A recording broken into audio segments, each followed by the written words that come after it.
Hello traders, this is Cousin Vinny coming to you from theclosingprint.com on August the 9th, 2015.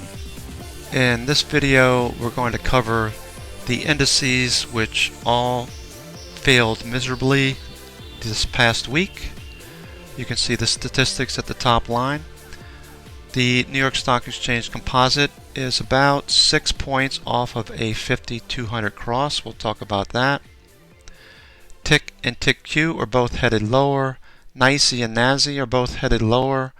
We have breadth, no distribution days, but we have 2-to-1 red all week. CPC is the only thing that looks bullish near a bounce zone, but we could see a spike higher. It closed at around 1.20. It could get as high as 1.4, 1.45. Currencies, US dollars, continue to move sideways, affecting a large percentage of the S&P 500 earnings, which are really low compared to what expectations were for this quarter. If you read Ukarowitz's blog this weekend, he goes over that.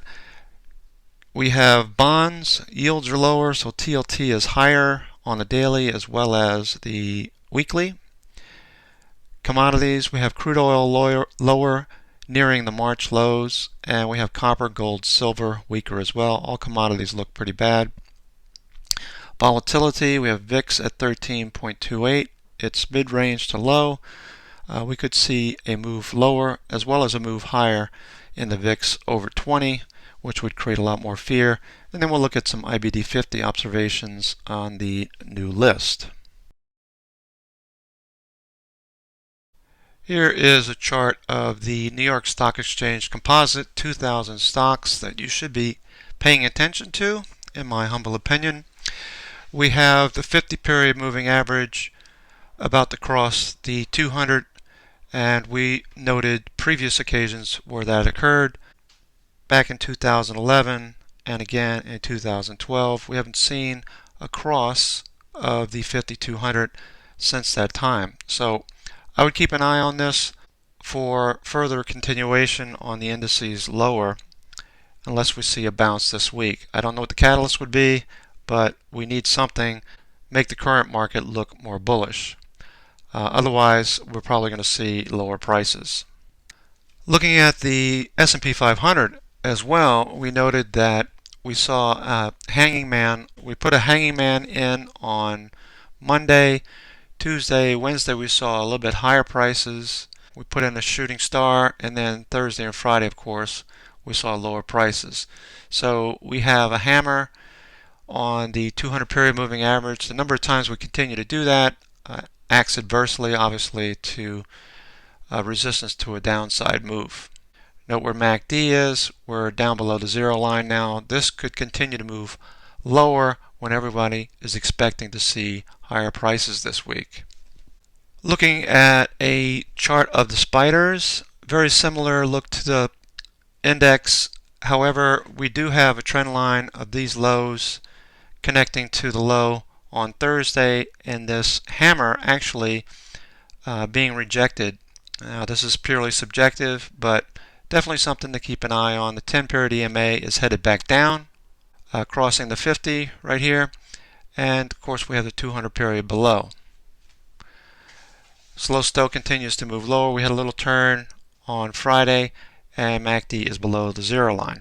The NASDAQ 100 also had a bad week. We had looks like a dragonfly doji on the 50-period moving average. Bollinger Bands are tightening. MACD is turning lower, as well as STO.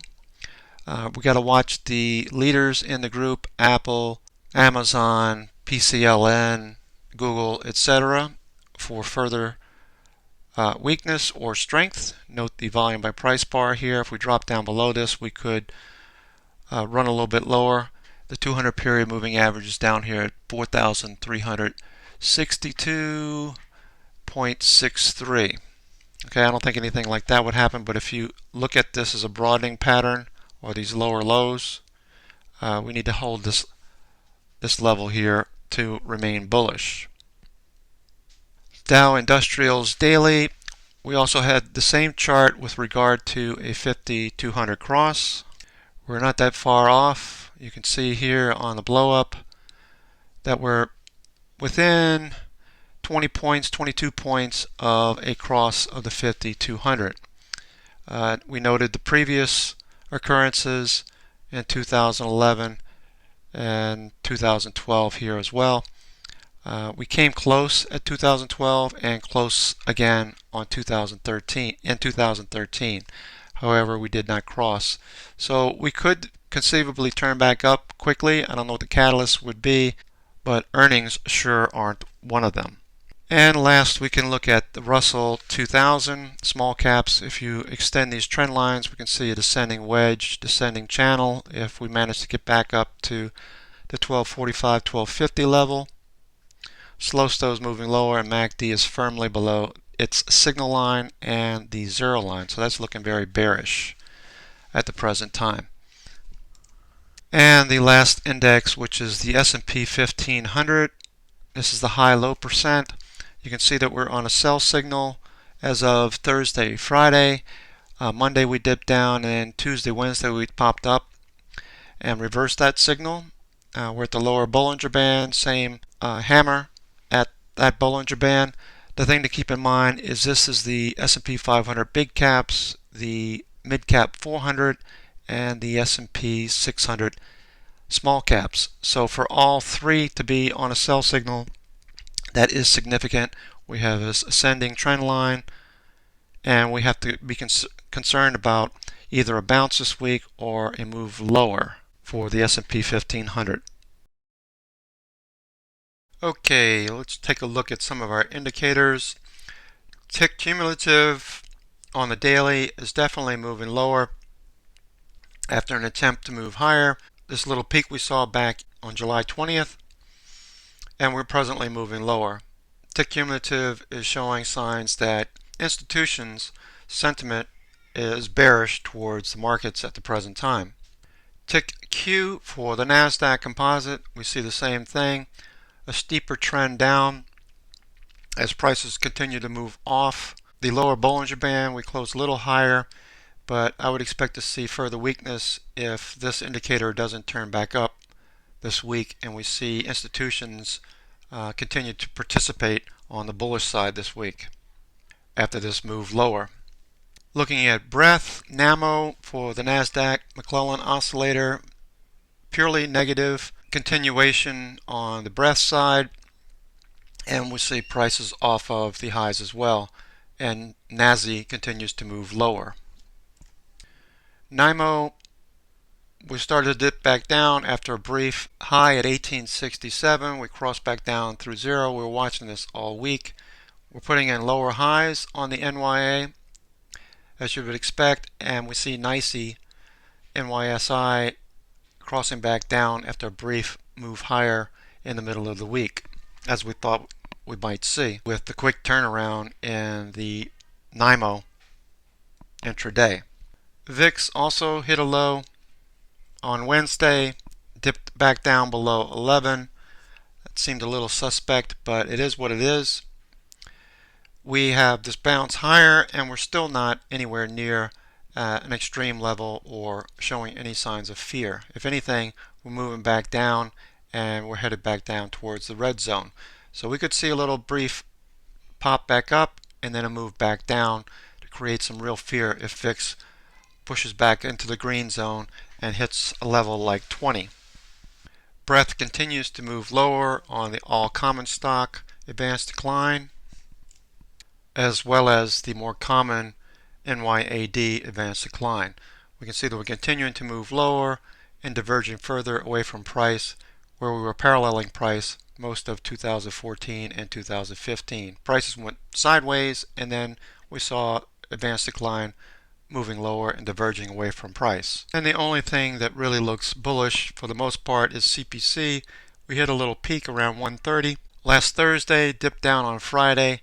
We could push higher before we saw a nice bottom in the index, the NYA, but I suspect that we're going to see maybe a bounce higher and then a move lower to test this triple bottom here that we saw back in July and August.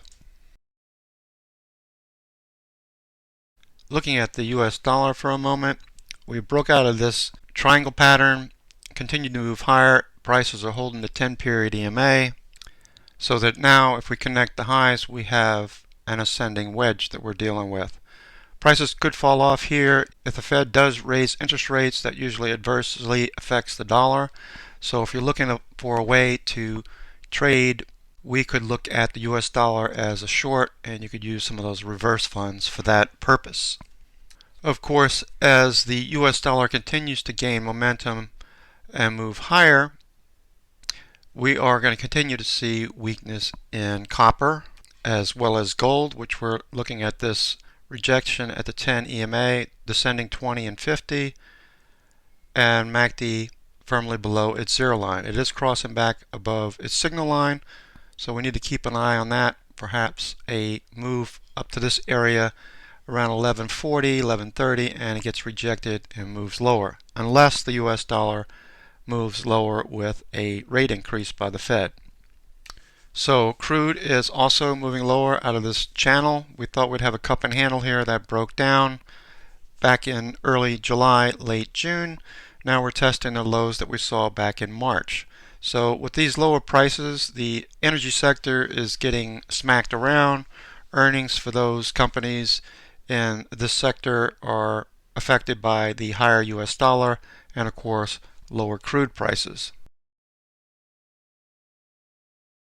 Shifting gears for a moment, we're going to take a look at bonds, which are moving opposite of the spiders, as you would expect.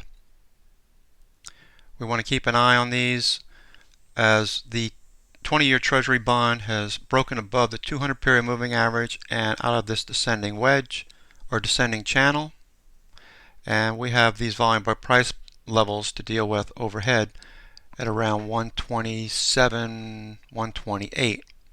If we look at the weekly, that looks strong as well. So any indication that we could see a rally in the spiders or the SPX or the other indices, that would adversely affect TLT, as would a Fed rate hike in September. But we have the rest of the month of August, so I'm anticipating that we could see at least prices up to 127.50, 128 before we see any signs of a rejection.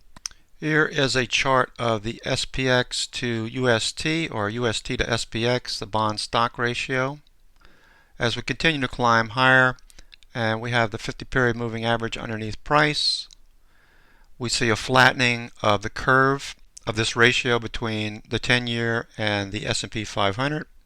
A cross above the 65-period moving average would spell a bearish indication for the indexes. So we haven't seen that since spring of 2012. You need to keep that in mind on top of everything else that we discussed thus far. When we look for catalysts, one of the things we also look at are the spider sectors as well as the real estate sector, IYR, transports, IYT, XBI, the biotech, and we like to look at where slow stow is in relation to overbought and oversold. IYR, we see this turning at 50. IYT is downward towards 20, and you can see the rest of these sectors are starting to move or have been moving lower. Okay, so that spells more weakness. Some of these are turning back up, like XLE, that have been severely oversold. So let's take a look at these sectors individually. IYR broke out of a descending wedge. It's looking a little bit bullish. We have this overhead volume by price resistance level to deal with. IYT had a little breakout and reversing hard on Wednesday. We had a gap up and a shooting star, which isn't a good indication. We could be headed back down into this channel and the lower Bollinger Band. Note where slow stow is, and MACD is turning back down as well as increased volume. XBI was a leader much of the last few years. We're seeing a little bit of a sell-off here. Something about hammer Friday. We could come back up and test the 50-period moving average. Note the volume. It looks like institutions are getting out of XBI, similar to what we saw back in 2014, where we moved off of 169.35 to 113.83. which was a 32.96% pullback. That's pretty incredible when you think about it. So that could happen again when the fast money or the Momo names are starting to break down and we see big money getting out of that sector. That could portend for lower prices on XBI. Materials look very weak, moving back down after that gap up and a spinning top on Wednesday. We see prices getting rejected at the 10 and the 20. Note the 10 EMA is below the 20 period moving average, so we only look to short. Also note the volume by price resistance levels as well as MACD below the zero line. Energy names continue to get walloped with the US dollar higher. If the Fed does increase interest rates, that could be a saving grace for energy. Maybe we have a long play in the very near future, maybe in September. There's a lot of good looking names in here. FANG is one of them that actually has held up quite well. FANG. Mikey likes to play that one. Note where MACD is below the zero line and looking pretty gnarly at this point. Financials continue to be the saving grace. Their earnings are better than the average. We see a little hammer there, hanging man at the 20 period moving average and the 10 period overhead. We have this volume by price support level below. So financials look probably better than most sectors. They're above, MACD's above the zero line, and slow stow's turning back up. That might be an early indication of a bounce this week if financials continue to move higher. Earnings on the industrial names in this sector are doing just as bad as the XLE. However, it is off of the lows compared to XLE. They're still not faring well in terms of earnings growth and earnings in general. Note where the volume and also that MACD is below the zero line and STO continues to move off of the red zone headed to the green zone. XLP off of the highs, 2 red days. MACD is still above the zero line and slow STO is moving off the red zone. XLV is another industry group that did very well for the last few years. You want to see this turn back up if you're bullish the indices. Note the almost a dragonfly doji hammer except for this little wick on top. Below the 10 period, below the 20, below the 50, we need to see XLV and the healthcare names do better. I looked at some of the names, they don't look so hot, so I'm expecting XLV to continue to move lower this week. We got all this volume by price levels to deal with, and MACD is headed lower as well as STO. Okay.